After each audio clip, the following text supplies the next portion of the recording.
You never expect your past to catch up with you while you're cleaning the floor. But sometimes the universe has a sense of humor, and sometimes pride needs to learn a lesson that can't be taught with words. For Marcus Reed, that lesson came one Thursday evening at the Premier Martial Arts Academy. His entire past was about to catch up with him. Marcus was mopping the floor of the training hall, fluorescent lights buzzing overhead. It was 8:30 p.m., half an hour past the scheduled end of the advanced class, but tonight the class had run late, and about a dozen students were still practicing their forms under their instructor's supervision. Marcus was 42 years old, with very dark skin, a lean but strong body hidden beneath a simple blue maintenance uniform, and eyes that had seen more than most people could imagine. He had been working as a janitor at the academy for 3 weeks, a quiet job that paid the bills and made him invisible. Who could have known that his past would find him at that workplace? These days, that was all he wanted: invisibility, peace, to get away from who he used to be. He moved carefully around the edges of the training hall so as not to disturb the students. As he worked, the bucket of soapy water swayed gently. This was his routine now: arrive after hours, clean quietly, leave before anyone asked questions. Marcus definitely didn't want more, but tonight was different from the others. "Hey, you there," Trevor called out. Marcus looked up. Trevor Kane stood in the middle of the mat, the head instructor, a white man in his mid-30s, wearing a pristine white gary with a black belt tied perfectly at his waist. His hair was slicked back, his posture radiating a confidence bordering on arrogance. Marcus had seen men like Trevor before. Talented, yes, but someone more interested in hierarchy than humility. Marcus definitely didn't want to get himself into trouble. "Yes, sir?" Marcus replied politely, and stopped what he was doing. Trevor smiled and looked at his students. "You've been cleaning here for a few weeks now, haven't you?" "I've seen you around," he said. "Yes, sir, just doing my job," Marcus replied. He gave answers that were as short and to the point as possible. He didn't want to talk too much. He could sense what was coming. That's why he was trying to keep his distance. Okay, Trevor said, approaching as the students watched their conversation with curiosity. "Tell me, have you ever had any martial arts training?" he asked. Marcus squeezed the mop handle lightly. "No, sir, I'm just cleaning," he replied. Trevor laughed, a loud laugh that echoed through the gym. "I thought so. You know, I was just talking to my students about the importance of discipline and training. Years of dedication, people like us," he continued. A few students shifted uncomfortably.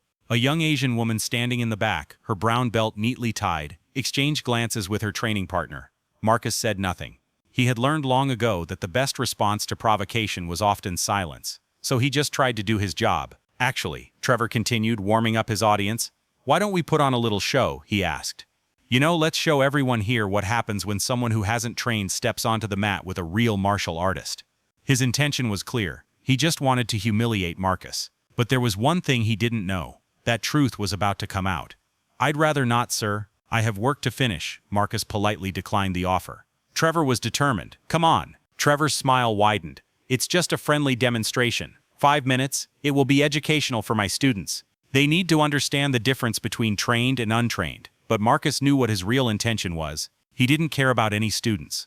Marcus felt a familiar sensation in his chest, like a sleeping giant awakening after a long winter's sleep. He took a slow breath and tried to suppress it. "I don't think that's a good idea, sir," he replied. "Why?" Trevor's tone changed slightly, becoming harsher. "Are you afraid? Are you worried you'll embarrass yourself?" Marcus's concern wasn't fear. He just didn't want to remember his past. The students were now watching. The training halted. Some were eager to see the show. Others were clearly uncomfortable with their instructor's behavior. The student group was divided. The young woman with the brown belt spoke quietly. "Sensei Trevor, maybe we should just continue with our normal training," she said. "Nina," Trevor cut her off sharply. "I'm teaching a valuable lesson here. Sometimes the best way to understand what real skill is to compare it to someone who has no skill," he added. He turned to Marcus. "What do you say? Just step onto the mat for a few minutes. A light spar, nothing serious. Unless, of course, you're too scared to even try." He began to play with Marcus's nerves. His goal was to irritate and provoke Marcus. But there was one big fact he didn't know, and he was about to learn it. Marcus put the mat back in the bucket. When he looked up, there was a change in his expression, very slight, but enough to shake Trevor's confident smile for a second. "Fine," Marcus said quietly, "but when it's over, you'll apologize to your students for turning their training into vinegar," he said. That was his only condition. Marcus was very sure of himself. Trevor laughed again, but this time it was a forced smile. "Apologize? I think you'll be the one apologizing when you hit the mat." He continued to mock Marcus sarcastically. Trevor was very confident in himself. What Trevor Kane didn't know, what none of the students knew, was that Marcus Reed had spent 20 years of his life mastering not one martial art but 3 different martial arts at the highest level. He had won championships in karate, kickboxing, and jiu-jitsu. He had trained Olympic athletes. He had taught military special forces.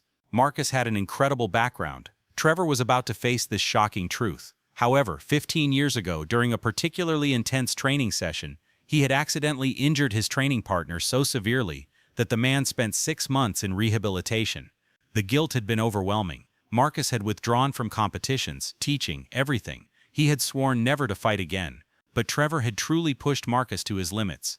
But some promises are tested when honor is at stake. If you were in Marcus's place and someone humiliated you like that, would you fight? Marcus walked calmly and determinedly toward the mat. He took off his work shoes and placed them neatly to the side. His socks were plain and old. His entire appearance was ordinary, unremarkable, and uneducated. Trevor hopped on his toes and loosened his shoulders with exaggerated movements. "All right, everyone, gather around. This will be quick but instructive," he said. The students formed a loose circle around the mat. Nina, the brown belt, stood with her arms crossed, clearly displeased with what was happening. A few others looked similarly uncomfortable, but most wore curious expressions, waiting for their respected instructor to prove himself right. None of them knew Marcus's true background, but they were about to find out. "Are you ready?" Trevor asked, not waiting for an answer. "I'll go easy on you. Just try to defend yourself, okay?" he asked. Marcus nodded once. His breathing was steady, his stance neutral. He didn't raise his hands or assume any fighting position. He just stood there comfortably. Trevor slowly circled around, demonstrating to the audience. "Notice how he doesn't even try to defend himself. This is what happens when someone has no training, no foundation, no discipline," he said. It might have been childish, but Trevor persistently continued to belittle Marcus. Then Trevor moved. It was a simple technique, a quick jab followed by a straight punch, a basic technique, the kind of combination every first-year student knew. But for some reason, Trevor's punch only found air. Marcus had shifted position with a movement so slight it was almost imperceptible, and the punch passed a few inches from his shoulder. Trevor frowned and readjusted his stance. "You're lucky," he said. This time he tried again, more determined. A combination. Punch, cross, low kick, faster, more aggressive. It was now obvious to everyone watching that he wanted to hurt Marcus. This had turned more into a show of strength than a training session. Marcus wasn't there. He had moved back at just the right distance, the kick stopping millimeters away from where his leg had been a moment before. "Stop dodging," Trevor yelled, getting angry. "Stop and fight," he said. "You told me to defend myself," Marcus replied calmly. "I am defending myself," he said. Trevor's face flushed. This wasn't how the demonstration was supposed to go. He needed to land a few controlled blows, maybe gently take Marcus down, prove he was right, but he couldn't even touch the man. This infuriated Trevor. He attacked again, this time faster, abandoning technique for speed. A series of punches and kicks, the kind of aggressive display that usually crushed beginners. Everyone in the room could now see that Trevor was seriously swinging his fists to fight. Marcus moved like water, flowing around every strike, never where Trevor expected him to be. His footwork was minimal, almost invisible, but his timing was perfect. He wasn't running or frantically dodging. He just wasn't there when the blows came. It was like a small fragment of his old life. Nina's eyes widened. She had been training for 5 years and had never seen anything like this. The janitor's movements weren't flashy or dramatic. They were as effective as a surgical procedure. Trevor was breathing heavily, his face a battle between disappointment and embarrassment. "Fight back! Do something!" he started shouting. "I thought this was a defensive demonstration," said Marcus, his breathing still steady, still calm. He had achieved what he wanted, without even throwing a punch. "Stop playing games," Trevor said, lunging forward with a reckless combination, overextending himself and leaving himself open. At that moment, Marcus decided the lesson had gone on long enough. He knew he had to make his move. Trevor threw a wild right hook. Marcus stepped into the arc of the punch and his hand caught Trevor's wrist with surgical precision. There was no force, no violence, just perfect timing and leverage. Trevor suddenly lost his balance, his own momentum working against him. His feet left the mat. He spun through the air in a controlled arc and landed flat on his back, the impact forcing the air out of his lungs. The gym fell silent. Everyone in the gym wondered how a janitor could do such things. It was hard to believe, but it was true. Marcus released Trevor's wrist and stepped back, his expression unchanged. "You left your center open. Your weight was too far forward, and you telegraphed that punch 3 moves in advance," he said. Trevor was shocked by what he heard. How could a janitor know such technical details? In the end, he had dug his own grave. This situation greatly disturbed Trevor. He had embarrassed himself in front of all his students. His role as an educator in the eyes of his students had instantly been reduced to zero. Trevor lay on the mat staring at the ceiling, trying to make sense of what had just happened. There was no pain, no injury, just the undeniable reality that he had been completely outmatched. "How?" Trevor said, still gasping for breath. "How did you do that?" he asked. Nina took out her phone. Marcus's movements had triggered a memory, and she started searching. "Oh my God," she whispered. Everyone turned to look at her. She raised her phone and showed the screen to the group. Marcus Reed, she read, also known as the Ghost, 3-time world karate champion, 2-time kickboxing champion, black belt in Brazilian jiu-jitsu, trained by Marcelo Garcia, retired 15 years ago after an injury. This truth landed heavily in the middle of the room. Everyone in the room was in utter shock after hearing the facts. Trevor's face turned pale. He sat up on his elbows and looked at Marcus with a new gaze. Are you Marcus Reed? That Marcus Reed?" But the tremor and anxiety in his voice were visible to everyone. Marcus slowly shook his head. "I was. It was a long time ago," he replied. "But," Trevor struggled to find the words. "Why didn't you say anything? Why are you working as a cleaner?" he asked. "Because no one in the room could imagine such a great career ending up as a servant. Because I wanted to," Marcus replied simply. "I stepped away from competitions. I stepped away from teaching. I stepped away from everything. I wanted a simple life, and I found it. Until tonight," he replied. Trevor slowly stood up, his legs still trembling. The arrogant instructor who had stood there a few minutes ago was gone, replaced by someone whose entire worldview had been shattered.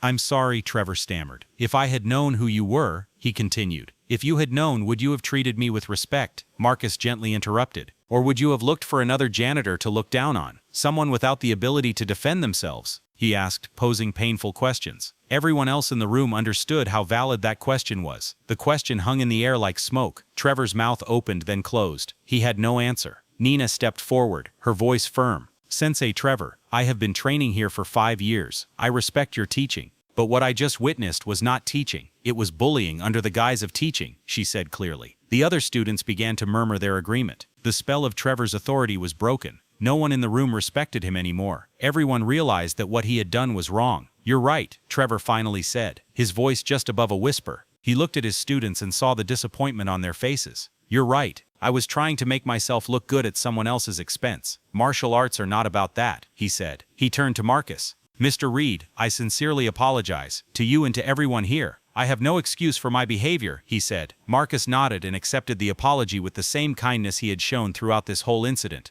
"Apologizing is a start, Trevor, but the real question is, what will you do differently from now on?" he asked. Trevor looked at the black belt, the symbol of mastery he had just been so proud of. Now that belt felt like a burden of responsibility he didn't fully understand. "I need to change," he said. "Not just my teaching methods, but my entire attitude. I was so focused on being respected that I forgot to respect others," he replied. Marcus placed his hand on Trevor's shoulder. "That's the most honest thing you've said all night. True power doesn't need to be shown to be recognized. And true mastery is knowing when not to fight," he said honorably. Trevor was moved by this speech.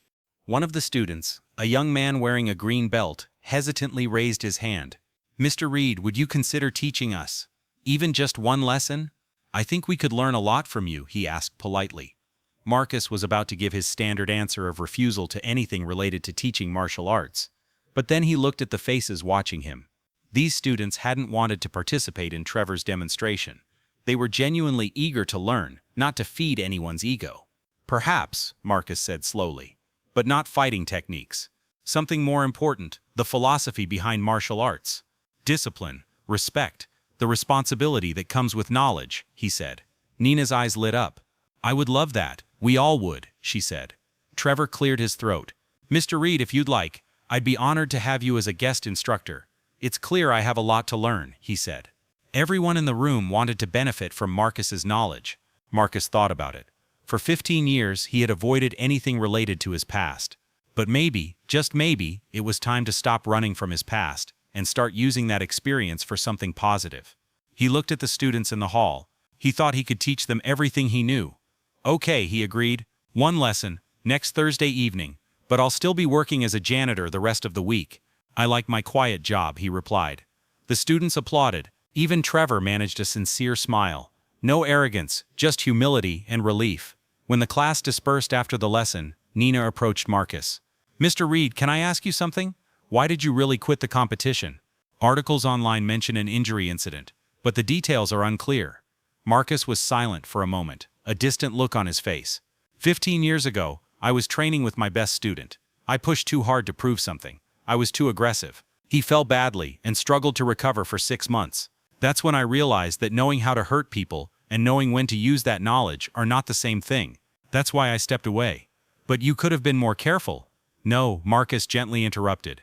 What I needed to learn wasn't caution, it was humility. And the only way to do that was to step completely out of the spotlight, to remember what it felt like to be treated like an ordinary person, to understand that every person deserves respect, regardless of their skills or status. Nina nodded slowly. That's why you didn't react when Sensei Trevor picked on you. You weren't afraid, you gave him the chance to realize his own mistake on his own. Exactly. Unfortunately, some people need a harsher lesson.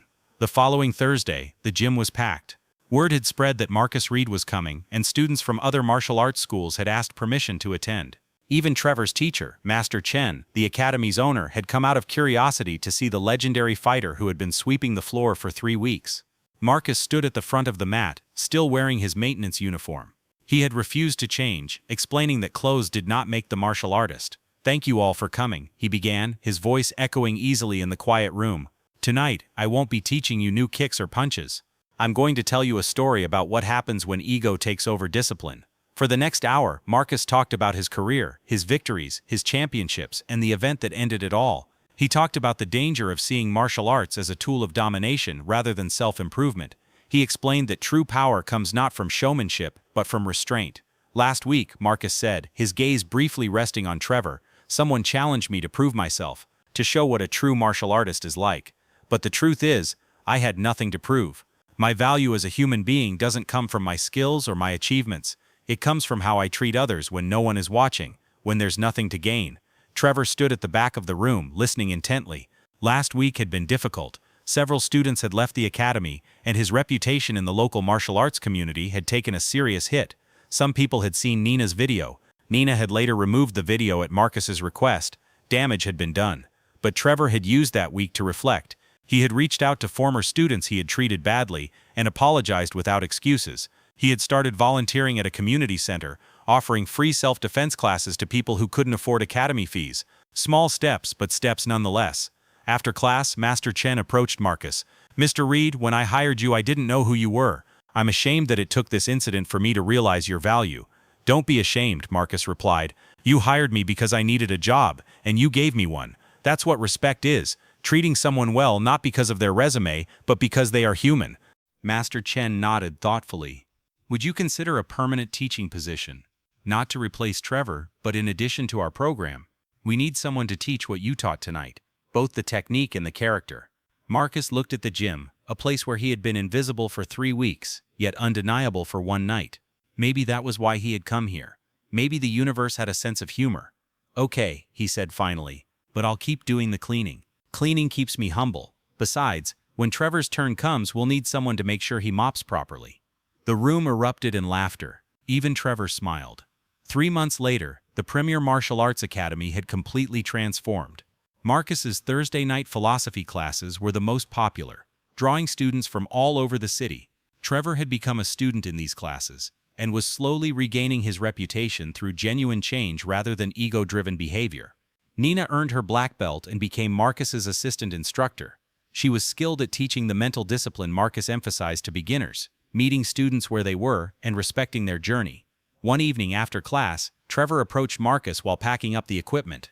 "I never properly thanked you," Trevor said, "for not destroying me that night. You could have hurt me, completely humiliated me, but you didn't." Marcus smiled. "That wouldn't have taught you anything. Sometimes the strongest thing you can do is restrain yourself, to make the other person realize their mistake without crushing them in the process. I lost students because of the incidents. My reputation was damaged. But to be honest, I needed that. I was becoming someone I didn't respect. So now," Trevor thought about the question, "now I'm working to become someone I can respect. This is harder than all the physical training I've done so far. Because real change happens here," Marcus pointed to his chest, "not in how high you can kick or how hard you can punch." As Trevor left for the evening, Marcus finished his cleaning routine. Some things never changed. He still mopped the floors after class, cleaned the locker rooms, came early, and left late. But now, when students saw him sweeping with a mop, they greeted him with respect. Not because he was a legend, but because he taught them that every person deserves respect, no matter their job or status. Marcus Reed had spent 15 years trying to forget who he was. But that Thursday night, he remembered something important. You can run from your past, but you can't run from your character. And sometimes, the best way to teach humility is to live it every day, whether you're wearing a black belt or pushing a mop. The janitor who had once been a champion had become something better. A teacher who understood that the most important battles are not fought on the mat, but in the daily choices made to treat others with respect. And this, ultimately, was the strongest proof.